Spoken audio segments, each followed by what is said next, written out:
Hello friends, कैसे हैं आप सब। उम्मीद करता हूं बहुत ही अच्छे होंगे।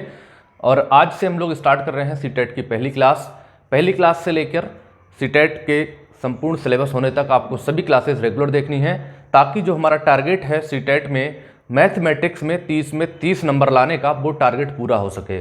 आपको सभी क्लासेस देखनी पड़ेंगी और यकीन दिलाता हूं आपको कि आप 30 नंबर लेकर आएंगे, चाहे वो पेडागोजी का हो और चाहे वो कंटेंट वाला हो, आपको सॉल्व करने वाले क्वेश्चन हो मैथमेटिक्स के या फिर पेडागोजी के हों। देखिए, आपको मैं पीछे वीडियो आपको बता चुका हूं कि मैथमेटिक्स का सिलेबस क्या रहता है, किस तरह से इसका पेपर पैटर्न रहता है और कितने क्वेश्चंस हल करने वाले होते हैं और कितने क्वेश्चंस होते हैं पेडागोजी वाले। ठीक है, तो इन सारी चीज़ों को समझने के लिए आप पिछली वाली वीडियो जरूर देखिएगा। और यहाँ से हम लोग सिलेबस नहीं बता रहे हैं, यहाँ से हम लोग सिलेबस को स्टार्ट कर रहे हैं, जिसमें पहला चैप्टर है हमारा नंबर सिस्टम। देखिए, नंबर सिस्टम एक मैथमेटिक्स का ऐसा चैप्टर है जहाँ से किसी भी एग्ज़ाम में क्वेश्चन छूटता नहीं है। ठीक है, हर जगह इसका क्वेश्चन आता है और सीटेट में बहुत ज़्यादा टफ लेवल के क्वेश्चन नहीं आते हैं। ऐसे क्वेश्चन आते हैं जो आपकी मानसिक क्षमता को दर्शाते हैं। ठीक है, तो आपको बहुत ही दृढ़ संकल्पित होकर एकांत दिमाग से, बिल्कुल शांत मनोभाव से आपको वीडियो देखनी है, ताकि आप सभी लोग चीज़ों को समझ सकें। हम ज़्यादा इधर उधर भटकाने वाला सिलेबस नहीं कंप्लीट कराएंगे, बिल्कुल आपको पॉइंट ऑफ व्यूज़ के हिसाब से लेकर चलेंगे, पॉइंट टू पॉइंट कंप्लीट कराएंगे। तो वीडियो को पूरा जरूर देखिएगा। ठीक है, सबसे पहले हम लोग शुरुआत करते हैं नंबर सिस्टम में। तो नंबर सिस्टम में सबसे मुख्य चीज़ होती है पहली की डिजिट। ठीक, और दूसरा होता है नंबर। डिजिट हम कहते हैं अंक के लिए और नंबर कहते हैं संख्या के लिए। ठीक है, जैसे अगर हम आपको बताना चाहें, फॉर एग्जाम्पल के लिए हमने लिखा 45, 76, 85 ... इस तरह से हमने लिख दिया। ठीक है, अगर हम बात करें इनमें से डिजिट कौन सा है और नंबर कौन सा है, तो अगर हम डिजिट की बात करें तो देखिए 45 में अगर डिजिट कहें कौन कौन से हैं, तो एक डिजिट हो जाएगा 4 और एक हो जाएगा 5, यानी कि यहाँ पर 2 डिजिट्स हैं। ठीक है, ऐसे ही 76 में हम बात करें तो एक 7 है और एक 6 है, 2 डिजिट्स हैं यहाँ पर। लेकिन अगर हम नंबर की बात करें कि नंबर कितना है यहाँ पर, तो नंबर केवल है, वो है 45, यानी कि संख्या एक है, वो 45 है, लेकिन 45 में डिजिट कितने हैं, तो 2 डिजिट्स हैं, 4 और 5। 76 में कितने डिजिट्स हैं, 7 और 6। 85 में कितने डिजिट्स हैं, 8 और 5। तो सीटेट में इस तरह से कोई क्वेश्चन आ जाए कि फॉर एग्जांपल के लिए उन्होंने एक क्वेश्चन दे दिया कि 10075 में कितने डिजिट हैं, तो आपका आंसर होगा 1 2 3 4 और 5 डिजिट हैं यहाँ पर। ठीक है, 5 डिजिट हैं, लेकिन संख्याएं कितनी हैं यहाँ पर, तो संख्या केवल एक है, वो है 10,075। ठीक है, 10,075 संख्या केवल एक है, लेकिन डिजिट कितने हैं यहाँ पर, तो डिजिट है यहाँ पर 5। ये एक बहुत ही बेसिकली चीज़ हो गई। इसके बाद हम लोग बात करेंगे यहाँ पर जी डिजिट का मतलब होता है अंक। ठीक है, अंक कितने हैं यहाँ पर, तो अंक अगर पूछे यहाँ पर कितने हैं, तो अंक है यहाँ पर 5, और संख्या अगर पूछी जाएगी तो संख्याएं कितनी है यहाँ पर, तो वो है 1। इसके बाद अगला जो इसमें टॉपिक आता है वो आता है दार्शनिक संख्या प्रणाली। ठीक है, यहाँ से एक क्वेश्चन बन सकता है दार्शनिक संख्या प्रणाली से। ठीक है, पूछा जाता है कि दार्शनिक संख्या प्रणाली में कितने अंक होते हैं। ठीक है, कितने अंक होते हैं, तो दार्शनिक संख्या प्रणाली में 0 से 9 तक, ठीक, 0 से 9 तक कुल 10 अंक होते हैं। ठीक, ये चीज़ याद कर लीजिए आप, कुल 10 अंक होते हैं। बहुत ही आराम से पढ़ाएंगे, स्लोली। अगर कोई चीज़ आपको समझ में ना आए तो कमेंट करके ज़रूर बताइएगा। दार्शनिक संख्या प्रणाली में कितने अंक होते हैं, तो 0 से 9 तक कुल 10 अंक होते हैं।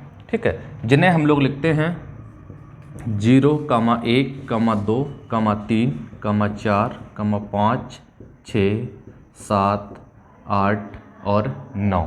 ठीक है, टोटल अंकों की संख्या कितनी हो गई, 10। ये कहलाती है दार्शनिक संख्या प्रणाली। ठीक है, इसके बाद आता है, चीज़ों को नोट भी करते रहिएगा, अभी स्क्रीनशॉट लेने का मौका देंगे, अभी समझ लीजिएगा। ठीक है, भारतीय प्रणाली।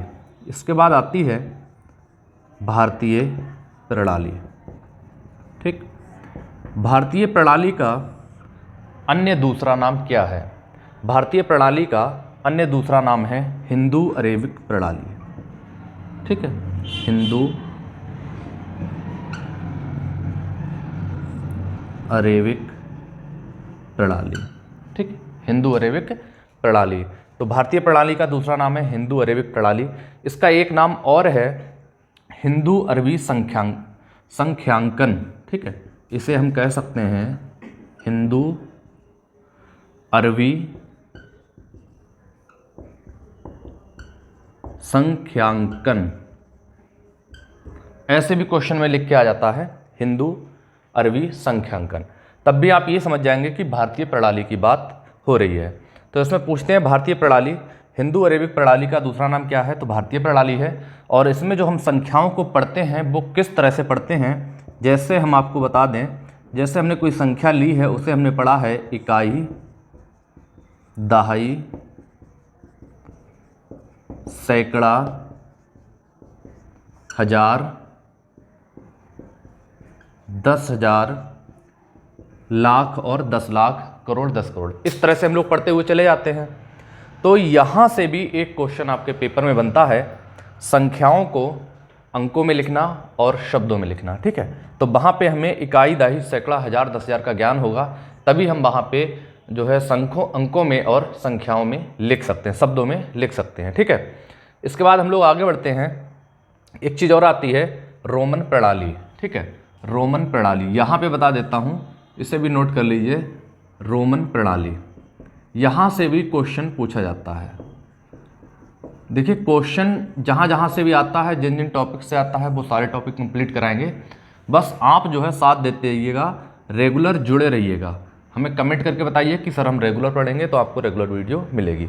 रोमन प्रणाली, रोमन प्रणाली क्या होती है? किसी भी संख्या को लिखने के लिए, जैसे हमने 1 अंक लिखा तो 1 को आप इस तरह से लिखेंगे, 2 के लिए ऐसे लिखेंगे, 3 के लिए इस तरह से लिखेंगे, 4 के लिए ऐसे लिखेंगे, 5 ये हो गया, 6 आपको लिखना है, ये हो गया।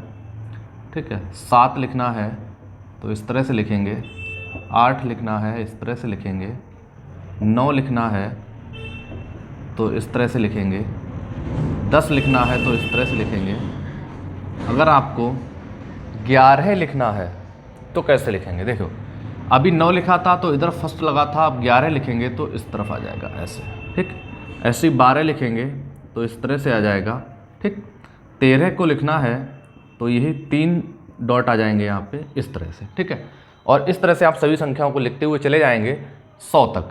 जब आप पहुँचेंगे 50 पे, जब आप पहुँचेंगे 50 पे, तब आप क्या लिखेंगे? 50 को लिखेंगे L, 100 को लिखेंगे C, 500 को लिखेंगे D और 1000 को लिखेंगे M। ठीक है, L C D M, इसी क्रम से याद कर लीजिए। 50 को L, 100 को C, 500 को D और 1000 को M। ठीक, ये कहलाती है रोमन प्रणाली। अगर परीक्षा में कोई शब्द आ गया, फॉर एग्जाम्पल के लिए, फॉर एग्जाम्पल मैं आपको यहाँ नीचे बता देता हूँ, यहाँ पे बता देता हूँ फॉर एग्जाम्पल। ठीक है, फॉर एग्जाम्पल किस तरह से लिखेंगे? रोमन प्रणाली का एग्जाम्पल,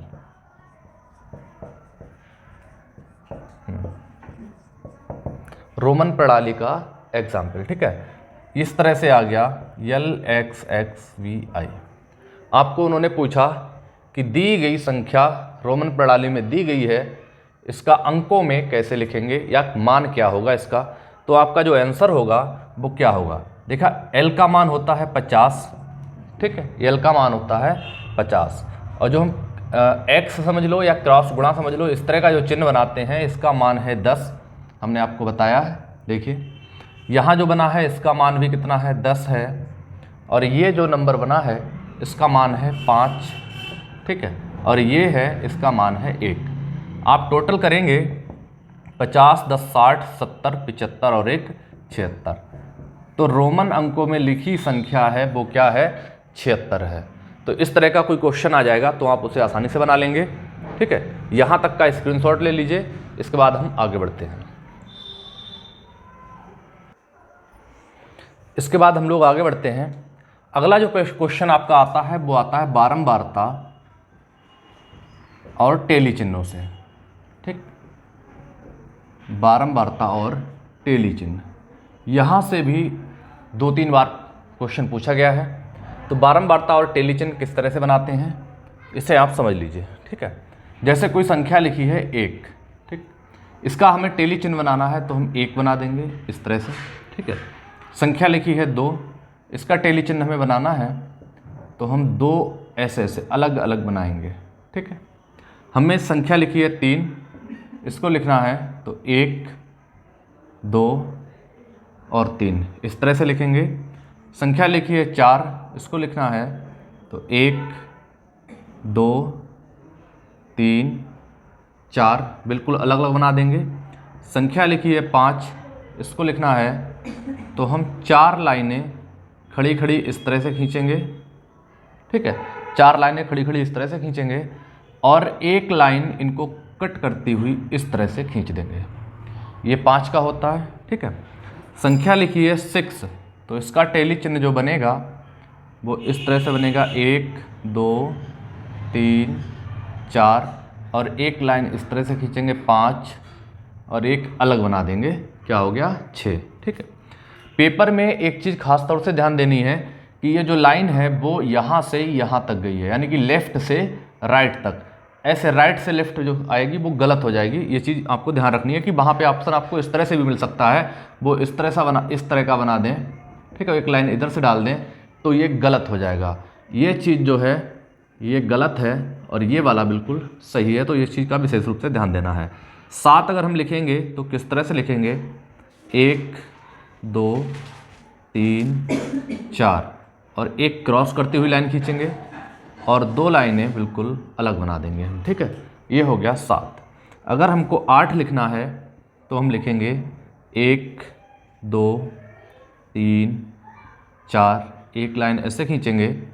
ठीक है, और फिर हम लिखेंगे 1, 2, 3, कितना हो गया 8 हो गया, 5 ये हो गया और 3 ये हो गया। हमें लिखना है 9, तो हम लिखेंगे 1, 2, 3, 4 5 हो गया और 4 लाइनें हम बिल्कुल अलग बना देंगे। ठीक है, ये हो जाएगा 9। हमें लिखना है 10, तो हम देखो 4 लाइनें इस तरह से खड़ी खड़ी बनाएंगे, इसको ऐसे क्रॉस करके काट देंगे, फिर हम 4 लाइनें बनाएंगे इस तरह से और फिर हम इसको काट देंगे। ये हो गया 10। 10 तक के टेली चिन्ह आप याद कर लीजिए, देख लीजिए इनके लिए।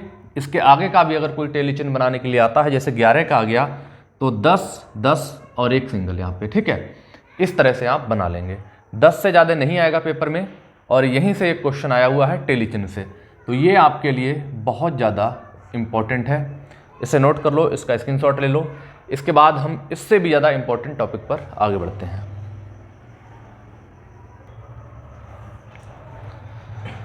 देखिए, अगले टॉपिक पर आगे बढ़ने से पहले एक एग्जाम्पल आपको टेली चिन्ह का बता देना चाहते हैं।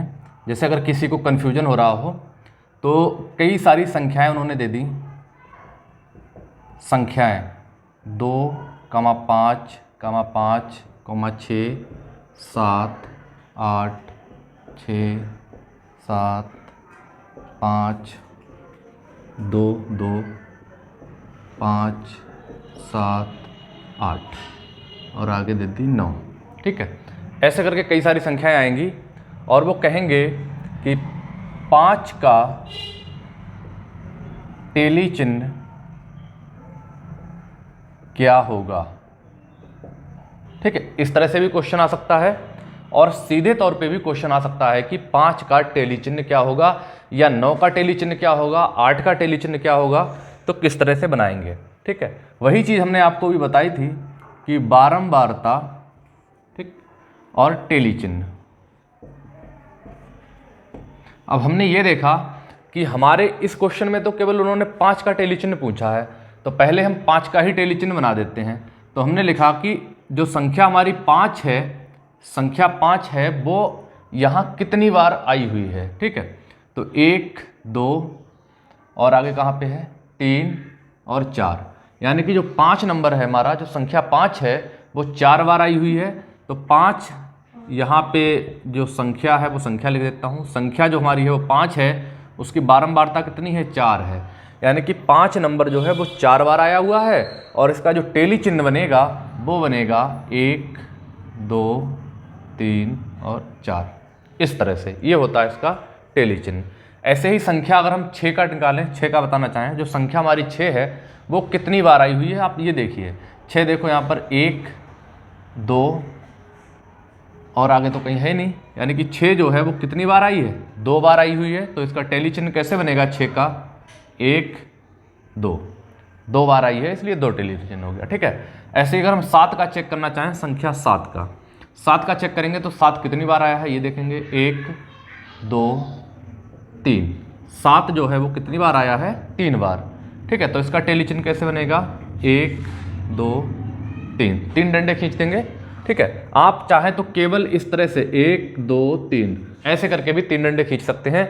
इस तरह से जो हमने ऊपर नीचे करके लगा दिया है, ठीक है, इस तरह से जो हमने बना दिया है, जरूरी नहीं आप इस तरह से बनाएं, पेपर में भी इस तरह से बन के नहीं आ सकता है। ठीक है, ऐसे भी आ सकता है, इस तरह से भी आ सकता है, तो आपको कंफ्यूज नहीं होना है। केवल अगर 1, 2, 3, 4 ऐसे खिंचा हो तब भी आप यही समझना कि ये क्या है, टेली चिन्ह है। ठीक है, इतनी चीज़ क्लियर हो गई होगी। अब हम अगले टॉपिक पर आपको आगे बढ़ते हैं। ठीक है, अगला टॉपिक है हमारा संख्याओं से रिलेटेड है और संख्याओं से क्वेश्चन पेपर में जरूर बनता है। ठीक है, चाहे वो यूपी टेट का एग्जाम हो, चाहे वो सी टेट का एग्जाम हो, संख्याओं से क्वेश्चन जरूर बनता है। तो सबसे पहले हम लोग बात करेंगे प्राकृत संख्याओं की। प्राकृत संख्याएं जिन्हें हम लोग कहते हैं नेचुरल नंबर्स। नेचुरल नंबर्स, ठीक है। प्राकृतिक संख्याएं क्या होती हैं?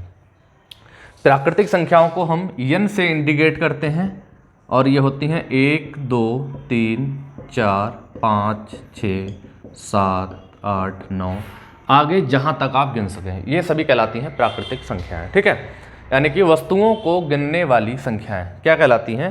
प्राकृतिक संख्याएं। वो संख्याएं जिनसे हम वस्तुओं को गिन सकें। ठीक, प्राकृतिक संख्याओं को हम लोग धन पूर्णांक संख्याएं भी कहते हैं, ये चीज़ भी याद रखना। प्राकृतिक संख्याओं को धन पूर्णांक संख्याएं भी कहते हैं। अगर क्वेश्चन आता है धन पूर्णांक संख्याओं से तो आपको तुरंत समझ जाना है कि प्राकृतिक संख्याओं की बात हो रही है। ठीक है, इसके बाद दूसरे नंबर पर जो संख्याएं आती हैं वो आती हैं पूर्ण संख्याएं।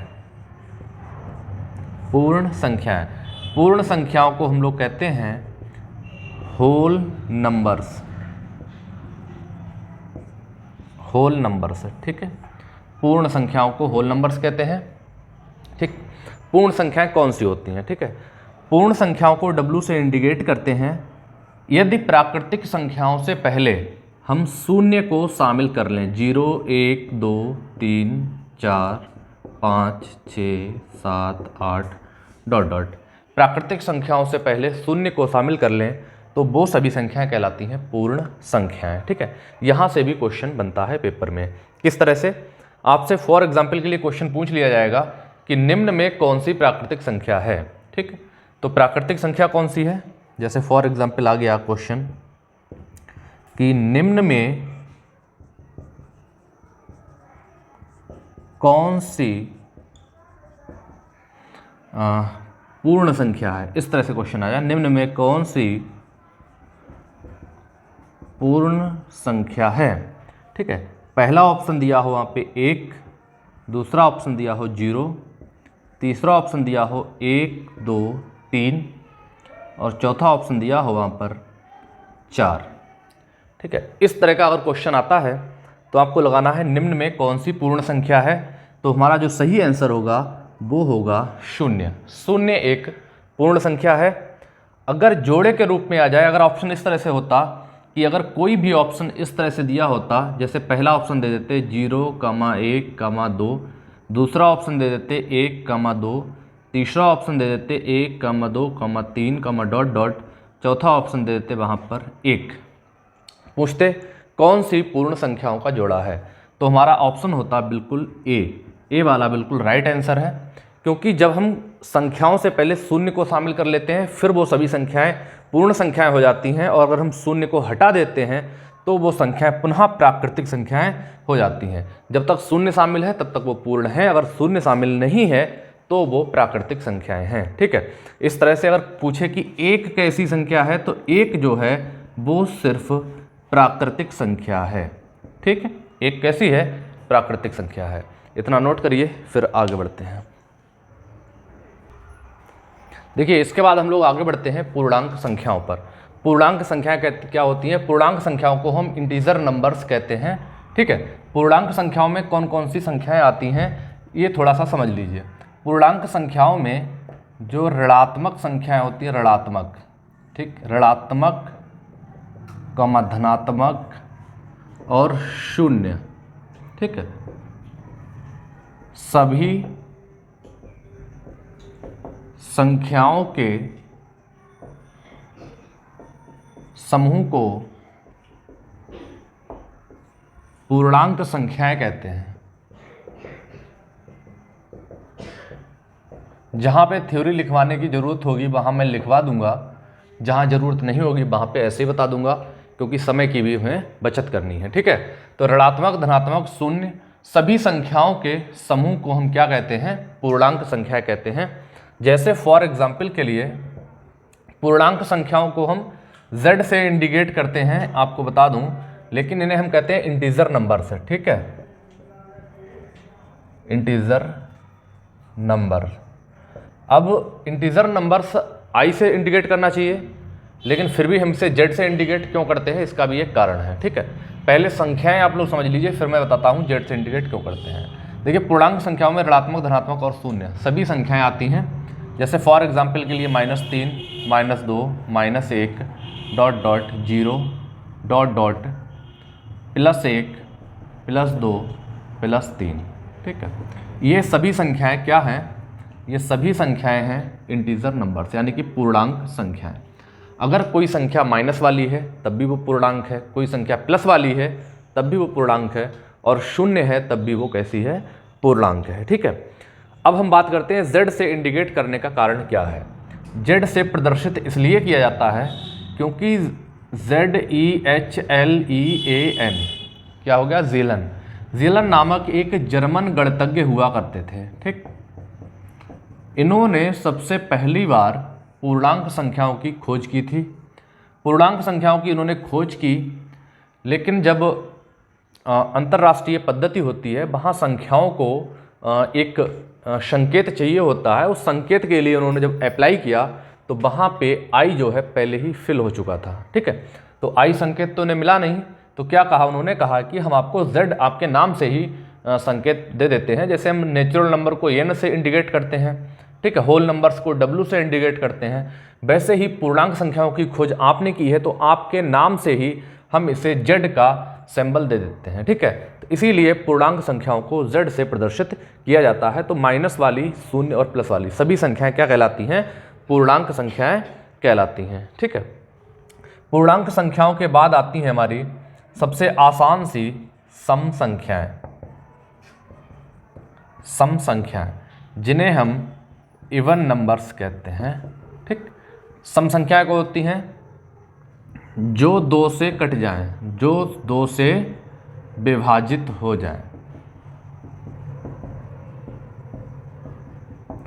जो संख्याएं 2 से विभाजित हो जाएं वो कहलाती हैं सम संख्याएं। फॉर एग्जाम्पल के लिए सभी बच्चों को पता होंगी 2, 4, 6, 8, 10, 12 ये सभी संख्याएं 2 से विभाजित हो जाएंगी। ठीक है, इसके बाद आते हैं हम विषम संख्याओं पर। विषम संख्याएं, ऑड नंबर्स। विषम संख्याएं क्या होती हैं? ठीक है, जो संख्याएं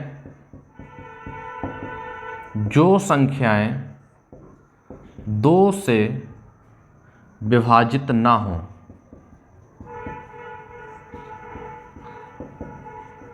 जो संख्याएं 2 से विभाजित नहीं होती हैं वो कहलाती हैं विषम संख्याएं।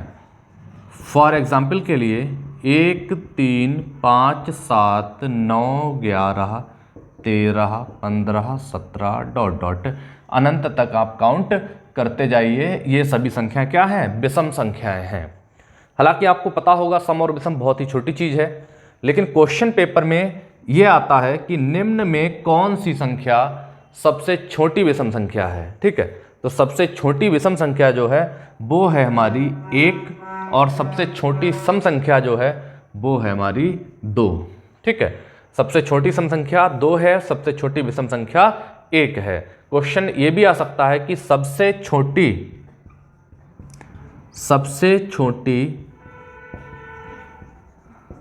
पूर्ण वर्ग सम संख्या कौन सी है। तो आपको पता होना चाहिए सबसे छोटी भी होनी चाहिए और पूर्ण वर्ग भी होनी चाहिए। तो यहाँ पे 2 जो है सबसे छोटी है लेकिन पूर्ण वर्ग नहीं है। इसके बाद संख्या आती है 4, ये सबसे छोटी और पूर्ण वर्ग संख्या है। तो सबसे छोटी और पूर्ण वर्ग सम संख्या कौन सी है, 4 है। इसी तरह से क्वेश्चन आ जाएगा कि सबसे छोटी पूर्ण वर्ग विषम संख्या कौन सी है। तब भी आपको पता होना चाहिए, देखो 1 जो है सबसे छोटी है लेकिन हाँ इसे भी हम पूर्ण वर्ग कह सकते हैं क्योंकि 1 का आंसर भी 1 ही आता है, लेकिन 1 वहाँ पे नहीं मिलेगा तो क्या मिलेगा, वहाँ पे 9 मिलेगा। ठीक है, तो आंसर क्या लगाएंगे वहाँ पे 9, क्योंकि 1 के बाद जो सबसे छोटी पूर्ण वर्ग आती है वो कौन सी है, 9 है। ठीक है, तो इतना आप लोग समझ लीजिए। इसके बाद हम लोग आगे बढ़ते हैं भाज्य और अभाज्य संख्याओं पर। इसके बाद हम लोग आगे बढ़ते हैं, अगला टॉपिक है हमारा भाज्य संख्याओं का। ठीक है, भाज्य संख्याएं, इनका दूसरा नाम एक और होता है जिन्हें हम कहते हैं यौगिक संख्याएं। ठीक है, इनका तीसरा नाम एक और होता है जिसे हम कहते हैं संयुक्त संख्याएं। संयुक्त संख्याएं। ठीक है, ये होगी हमारी भाज्य संख्याएं, यौगिक संख्याएं और संयुक्त संख्याएं। इनके तीनों नाम याद रखिएगा, पेपर में किसी भी तरह से आ सकता है और ये आपका क्वेश्चन के हिसाब से मोस्ट इंपॉर्टेंट पॉइंट है। जैसा कि मैंने अभी आपको पीछे बताया था कि सबसे छोटी पूर्ण विषम संख्या 1 होती है, अगर 1 नहीं है तो 1 के बाद कौन सी आएगी, तो 9 आएगी। इसी को ध्यान रखिएगा। हम इस टॉपिक पे आते हैं भाज्य संख्याओं पर। भाज्य संख्याएं कौन कौन सी होती हैं, सबसे पहले इसके कुछ बिंदु हैं वो नोट कर लीजिए। ठीक है, वे संख्याएं जिनके गुणनखंड संभव हो। ठीक है, जिन संख्याओं के हम गुणनखंड संभव हो, गुणनखंड कर सकते हैं, वही तो संख्याएं किसी अन्य संख्या से विभाजित होती हैं। ठीक है, दूसरा पॉइंट इसके लिए वो हो सकता है, वे संख्याएं जो एक व स्वयं को छोड़कर किसी अन्य संख्या से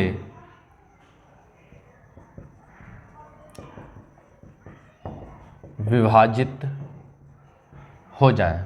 ठीक है, वे संख्याएं जो एक व स्वयं को छोड़कर किसी अन्य संख्या से विभाजित हो जाएं, उन सभी संख्याओं को हम भाज्य संख्याएं कहते हैं। फॉर एग्जाम्पल के लिए 4, 6, 8, 9, 10, 12, 14, 15, 16, 18, 20, 21, 22, 24, 25 ... इस तरह से हम संख्याओं को लिखते जाएंगे। ठीक है, अब सबसे महत्वपूर्ण चीज़ ये है कि क्वेश्चन आता है कि सबसे छोटी भाज्य संख्या कौन सी है। ठीक, क्वेश्चन आता है कि सबसे छोटी भाज्य संख्या कौन सी है, तो आपका आंसर होगा 4। 4 एक ऐसी संख्या है जिसे हम 1 और स्वयं को छोड़ दें तो 2 से भी कट जाएगी। ठीक है, 1 का मतलब है 1 और स्वयं का मतलब है 4। हमें इन दोनों से नहीं काटना है। इसके अलावा ये अगर किसी संख्या से कट रही है तब तो भाज्य है, अन्यथा अभाज्य है। तो हम 1 को भी छोड़ दे रहे हैं, 4 को भी छोड़ दे रहे हैं, तो हम देखेंगे कि ये 2 से विभाजित है। कितने से विभाजित है, 2 से। इसका मतलब है 4 एक भाज्य संख्या है। ठीक है, ऐसे ही 6 6 में हम 1 को छोड़ दें और 6 को छोड़ दें, इसके अलावा क्या किसी अन्य संख्या से कटेगी? तो 2 से भी कटेगी और 3 से भी कटेगी, यानी कि ये भी भाज्य संख्या है। इसमें हम स्वयं और 8 को, 1 को और 8 को छोड़ दें, इसके अलावा किसी से कटेगी? तो 2 से भी कटेगी और 4 से भी कटेगी। यहाँ भी 1 और 9 को छोड़ दें तो किसी से कटेगी? 3 से कटेगी। इसे हम 1 और 10 को छोड़ दें, किसी से कटेगी? 2 से कटेगी, 5 से कटेगी। तो इस तरह से आप किसी भी संख्या को चेक कर सकते हैं कि वो भाज्य है अथवा अभाज्य है। ठीक है, तो सबसे छोटी भाज्य संख्या कौन सी है?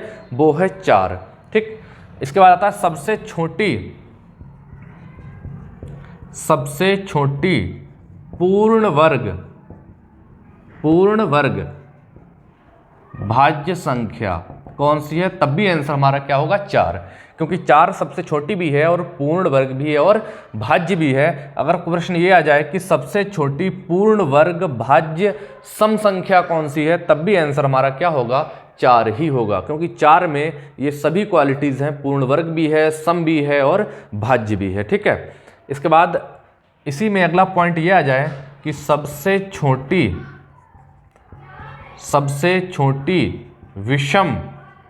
विषम भाज्य संख्या बताइए, तो आपका आंसर क्या होगा? तो सबसे छोटी विषम भाज्य संख्या देखो, 4 एक सम है, 6 भी सम है, 8 भी सम है, लेकिन 9 कैसी है? विषम है। तो हमारा आंसर क्या हो जाएगा? 9। 9 जो है सबसे छोटी विषम भाज्य संख्या है। इससे पहले जो संख्याएं आई हैं वो सभी सम हैं। ठीक है, इसी में अगला पॉइंट आ जाएगा कि सबसे छोटी विषम पूर्ण वर्ग भाज्य संख्या कौन सी है? तब भी आपका आंसर क्या होगा? 9 ही होगा, क्योंकि 9 के अंदर ये दोनों क्वालिटी हैं, विषम भी है, पूर्ण वर्ग भी है और भाज्य भी है। ठीक है, इसी को हम यौगिक भी कह सकते हैं, इसी को हम संयुक्त भी कह सकते हैं, यानी कि ये सभी जितनी भाज्य संख्याएं सभी यौगिक कही जा सकती हैं, सभी संख्याएं संयुक्त कही जा सकती हैं। ठीक है, इसके बाद हम लोग आगे बढ़ते हैं अभाज्य संख्याओं पर। ठीक है, अभाज्य संख्याएं। अभाज्य संख्याओं के बारे में बहुत ही बढ़िया चीज़ है जो आपको आसानी से क्लियर कर दी जाएगी। ठीक है, अभाज्य संख्याओं की एक बहुत ही ज़बरदस्त ट्रिक हम आपको बताएंगे जो भाज्य और अभाज्य दोनों में काम करेगी, और एग्ज़ाम के लिए ये भी ज़्यादा बहुत इंपॉर्टेंट है। ये दोनों पॉइंट बहुत ज़्यादा महत्वपूर्ण है, भाज्य और अभाज्य, ये दोनों भाई एकदम साथ साथ आते हैं, बहुत ही ज़्यादा महत्वपूर्ण है। अभाज्य संख्याओं को हम प्राइम नंबर्स भी कह सकते हैं, प्राइम नंबर्स। ठीक है, इन्हें हम प्राइम नंबर्स भी कह सकते हैं। याद कर लीजिएगा, ये सब मैं कई बार यूज करूँगा, आप भी इसे प्रयोग में लाइए। ठीक है, तो अभाज्य संख्याओं के बारे में सबसे महत्वपूर्ण चीज़ क्या है, इसे आप नोट कर लीजिए। अभाज्य संख्याओं के बारे में सबसे पहला पॉइंट ये है कि इन संख्याओं के गुणनखंड नहीं किए जा सकते। वे संख्याएं जिनके गुणनखंड करना संभव ना हो, यानी कि जिन संख्याओं के हम गुणनखंड नहीं कर सकते हैं उनको हम काट भी नहीं सकते। ठीक है, तो इसलिए इसकी डेफिनेशन क्या बनेगी? इसकी डेफिनेशन बनेगी कि वे संख्याएं जो एक व स्वयं को छोड़कर अन्य किसी भी संख्या से विभाजित ना हो, क्या कहलाती हैं? अभाज्य संख्याएं कहलाती हैं। तो वे संख्याएं जिनके गुणनखंड करना संभव ना हो, या वे संख्याएं जो एक बार स्वयं को छोड़कर अन्य किसी भी संख्या से विभाजित ना हो, क्या कहलाती हैं? अभाज्य संख्याएं कहलाती हैं। फॉर एग्जाम्पल के लिए हम संख्याओं को लिखेंगे तो इनकी स्टार्टिंग जो है वो 2 से होती है। ठीक है, 2 से स्टार्टिंग होती है। 2 के बाद 3, 5, 7, 11, 13, 17, 19। अब आप 21 पे दिमाग जाएगा, लेकिन 21 जो है भाज्य है, वो कट जाएगी। ठीक है, 19 के बाद जाएगा 23, 27 भी कटेगी, 28 नहीं कटेगी, 28 भी कटेगी, 29 नहीं कटेगी, 31 के बाद 37 के बाद आप सोच रहे हैं कि 39, तो 39 भी कटेगी, 13 तियाँ 39 होते हैं, 41, 41 के बाद आएगा 43, 43 के बाद आएगा 47, 47 के बाद आप सोच रहे हैं 49 और 51, ऐसा कुछ नहीं है, 17 तियाँ 51 होते हैं, 7 सत्ते 49 होते हैं, ये सब कटेंगी। कौन सी नहीं कटेगी, वो है 53 है। 53 के बाद आप सोच रहे हैं कि 57, 19 तियाँ 57 होते हैं, वो भी कटेगी, तो कौन सी आएगी 59, 59 के बाद कौन सी संख्या आएगी 61, 61 के बाद 63 भी कटेगी, 64, 65, 66, 67 नहीं कटेगी, ठीक है, 68, 69, 71 नहीं कटेगी, 71 के बाद 73 नहीं कटेगी, और 73 के बाद जो संख्या आएगी 74, 75, 76, 77 ये सब कटेंगी, 78, 79, 79 नहीं कटेगी, 79 के बाद 81, 82, 83 नहीं कटेगी, ठीक है, 83 के बाद 87 कटेगी, 8, 7, 15 हो जाते हैं, 3 से कटेगी, यानी कि 89 नहीं कटेगी, ठीक है। 89 के बाद 90, 91, 92, 93, 94, 95, 96, 97 नहीं कटेगी जाके, ठीक है। बाकी सभी संख्याएं जो है भाज्य हैं। इतनी संख्याएं मैंने 100 तक की संख्याएं लिख दी हैं, ठीक है, जिन्हें आप नोट कर सकते हैं। अगर इन्हें हम काउंट करेंगे तो 1, 2, 3, 4, 5, 6, 7, 8, 9, 10, 11, 12, 13, 14, 15, 16, 17, 18, 19, 20, 21, 22, 23, 24 और 1 25, यानी कि टोटल संख्याएं कितनी हो गई हैं, 25 संख्याएं हो गई हैं। प्रश्न आता है कि 1 से 100 तक कितनी अभाज्य संख्याएं होती हैं, तो आपका आंसर होगा कि 1 से 100 तक 25 अभाज्य संख्याएं होती हैं। अगर 1 से लेकर 100 तक अभाज्य संख्याएं 25 होती हैं तो भाज्य कितनी होती हैं, तो भाज्य निकालने का मेथड ये है कि देखिए 100 संख्याएं हैं हमारे पास, 100 संख्याएं हैं, 100 संख्याओं में 25 संख्याएं तो हो गई अभाज्य, ठीक है, तो बची कितनी अब 75 संख्याएं, कितनी बची हैं 75। 75 में भी जो संख्या 1 है, जो संख्या 1 है, 1 इसकी काउंटिंग ना तो अभाज्य में होती है ना ही भाज्य में होती है। 1 एक प्राकृतिक संख्या है, तो एक हम ये कम करेंगे, 75 में से एक गया 74, तो 74 हुई जाके भाज्य संख्याएं, ठीक है। अगर प्रश्न आए कि 1 से 100 तक में भाज्य संख्याएं कितनी हैं, तो आपका आंसर होगा कि 74 भाज्य संख्याएं होती हैं। और कितनी अभाज्य होती हैं, तो आंसर होगा कि 25 अभाज्य होती हैं। फिर 1 क्या है, इसकी काउंटिंग ना तो भाज्य में होती है ना ही अभाज्य में होती, यह एक प्राकृतिक संख्या है। क्या है, 1 एक प्राकृतिक संख्या है, ये चीज हमेशा याद रखिए। प्रश्न आए सबसे छोटी पूर्ण संख्या कौन सी है, सबसे छोटी पूर्ण संख्या, तो आपका आंसर होगा कि सबसे छोटी जो पूर्ण संख्या है वो मैंने आपको बताई थी कि 0 होती है। 0 को जब हम प्राकृतिक संख्याओं में शामिल कर लेते हैं तो वो हो जाती हैं पूर्ण संख्याएं। तो इसी हिसाब से आपका आंसर जो होगा सबसे छोटी पूर्ण संख्या कौन सी है, वो है 0 है। एक क्या है, एक प्राकृतिक संख्या है। 1 से लेकर 100 तक में कितनी अभाज्य संख्याएं होती हैं, तो 25 होती हैं। 1 से लेकर 100 तक में कितनी भाज्य संख्याएं होती हैं, तो 74 होती हैं। बात क्लियर हो गई। इसके बाद एक पॉइंट में एक ऐसी ज़बरदस्त ट्रिक लेकर आया हूं आपके लिए अभाज्य संख्याएं ज्ञात करने की। किस तरह से आपको अभाज्य संख्याएं ज्ञात करनी है, अगर आप भूल भी गए तो कैसे बताएंगे कि अभाज्य संख्याएं कितनी हैं। तो बने रहिएगा वीडियो के अंत तक। देखिए आपको बहुत ही छोटी सी बहुत ही अच्छी ट्रिक बताएंगे जिससे आप भाज्य और अभाज्य संख्याओं को बहुत ही आसानी से ज्ञात करेंगे। लेकिन ये जो ट्रिक है वो सिर्फ अभाज्य संख्याओं के लिए है, लेकिन अभाज्य संख्याओं की सहायता से हम भाज्य संख्याएं भी निकाल लेंगे। और ट्रिक है हमारी, देखो 44, 22, 32, 23, 21, ठीक है। क्या है, 44, 22, 32, 23, 21, ठीक है। दो नंबर में याद कर लो, 10 अंकों का एक मोबाइल नंबर है, जोड़े में याद कर लो, इस तरह से याद हो जाएगा। 44, 22, 32, 23, 21, इन सभी नंबर्स को अगर हम ऐड करें तो इनका जो योग होगा जाके वो होगा जाके 25। यानी कि ये सभी संख्याएं, देखो 10 संख्याएं हैं, 10 संख्याएं 100 तक की अभाज्य संख्याओं को बता रही हैं कि 1 से लेकर 100 तक में अभाज्य संख्या कितनी होती हैं, 25 होती हैं। लेकिन अगर आप भूल जाएं तो ये मोबाइल नंबर याद रखें, इसको जोड़ लें, 4, 4, 8, 2, 10, 2, 12, 3, 15, 2, 17, 2, 19, 3, 22, 2, 24 और 1, 25। यानी कि इनका योग भी कितना है, 25 है। लेकिन इनको किस तरह से इंडिकेट किया गया है ये समझ लीजिए पहले थोड़ा सा, ठीक है। देखो 1 से लेकर 10 तक पूछे, 1 से 10 तक 1 से 10 तक कितनी अभाज्य हैं, तो पहला अंक कितनी हो गई 4। पूछे 1 से 20 तक कितनी अभाज्य है, तो 2 अंक 4 + 4 यानी कि कितनी हो गई 8। कहे 1 से 30 तक में बताइए अभाज्य, तो 3 अंक यानी कि 4 + 4 + 2 यहाँ तक, ठीक है 4 + 4 + 2 यहाँ तक कितना हो गया 8 2 10। कहे 1 से 50 तक में संख्या कितनी है, तो 5 अंक। 50 का मतलब 5, 1 2 3 4 5 यानी कि इस 3 तक यहाँ तक, तो 4 और 4 8, 4 + 4 + 2 + 2 + 3, 4 4 8, 2 10, 2 12 और 3 कितने हो गए 15। कहे 1 से 100 तक में अभाज्य संख्या बताइए, तो हम सबको जोड़ लेंगे, सबको जोड़ लेंगे तो योग कितना आएगा 25 आएगा।